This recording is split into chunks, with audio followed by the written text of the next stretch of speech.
Hello, this is Russ Walden with Father's Heart Ministry. This series gives 52 basic lessons that are designed to activate who Jesus is in your life so that you can survive and thrive in changing times. The baseline was originally presented as a series of teachings in a radio broadcast in the 1990s. The material's been rewritten and refined every 2 years to keep it current to the times and my personal understanding of the prerogatives of the kingdom in the lives of God's children. The theme was originally spiritual survival in the end times. The premise of the book answers the question, leaving out all the unnecessary information and doctrine, what are the essentials that every believer should be familiar and conversant with in modern times? These teachings are basic and they're rudimentary, but they're not simplistic or saccharine. Each subject focuses on a basic truth crafted to strengthen you inwardly and to bring outward blessing and power into your busy lives.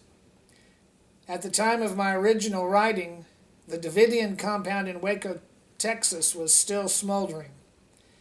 In matters of faith,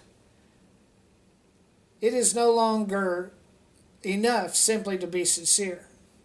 The Davidians were sincere, but they were sincerely wrong and they paid the cost with their lives.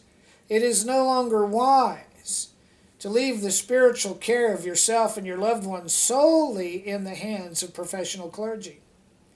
In the days we live in, God is putting His children on their own recognizance to provide care for themselves that culturally and generationally has been the sole purview of our pastors and ecclesiastical leaders. Men and women must take responsibility for their own spiritual well-being, which unfortunately that responsibility has been advocated to the clerical ministry for 500 years in the Western world. And the result has been an anemic church with overburdened pastors, ill-equipped to sustain the spiritual warfare of their constituents in the pew. As an individual, you have to take responsibility for yourself. Paul said in 2 Corinthians 13:5, examine yourself to see if you're in the faith. When you've ascertained your spiritual condition, do something about it. It's up to you. It's not just the pastor's responsibility. As a husband, a wife, a mother, a father, you have responsibility for the spiritual care of those in your charge. Since the Reformation, all great and spiritual societies integrated family devotion and family altar in their homes. Even in the modern day with television, game consoles, smartphones, and the internet, this is still practical and possible. Wives and children have rejoiced and thrown their support behind the teachings presented in this volume. If you are a single parent, God will provide you the strength and grace to shepherd and nurture those in your care with these verities, these truths, at whatever age they are. You must be equipped with the basic information that provides an inventory of practical truth for yourself and your loved ones. The baseline will give you that inventory. It will also provide you with a framework for a regular weekly time of gathering around the teaching of the Scriptures. Face-to-face family time is an addicting practice. You will even find your children's friends will find excuses to sit at your feet and receive from you what they might not be getting in their own homes. We've heard it said for years that God is raising up a generation of mothers and fathers to pour love into the fatherless generations of the West.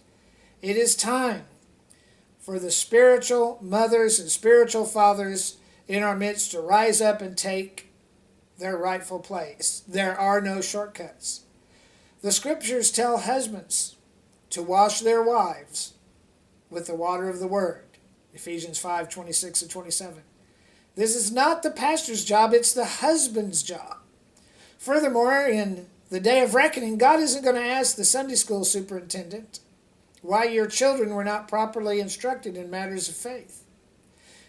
God is not going to, it is not the Sunday school teacher or the children's church minister who holds the first right of responsibility to instruct your children in spiritual matters. It is your job.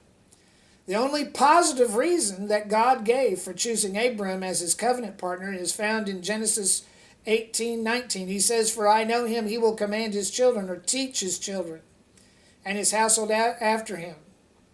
Many times you wonder, where's the blessing of God? Well, when we do with our faith what Abraham did with his faith, instructing, taking the responsibility, accepting that he's put us on our own recognizance for the spiritual welfare of those in our charge, then we'll begin to see the blessings of Abraham activated in our life as our provision. One of the sweetest responses I received from this teaching was from a cashier at a local grocery store. I'd not met her before, but she'd been receiving the weekly teachings over the radio for many months. She recognized me and paid the book a lovely compliment. She said, "You know, I used to go to church in order to be saved. Now that I've been following these studies, I do those things because I am saved." What a blessing to see the effort of producing this work to be satisfied by such an innocent and telling compliment. So I encourage you to watch these videos week by week. I encourage you to go to the bookstore, fathersheartmedia.com, fathersheartmedia.com, where you can buy the book in electronic format or in paperback. Because I know you're going to glean from these studies the spiritual substance to anchor and strengthen you for the rigors of the day in which we live. Toward the end of equipping you and teaching you basic truth, I commend to you the baseline 52-week Bible study. Survive and thrive in changing times. With regard to respecting your time constraints and the burdens of everyday life, each teaching is brief and to the point.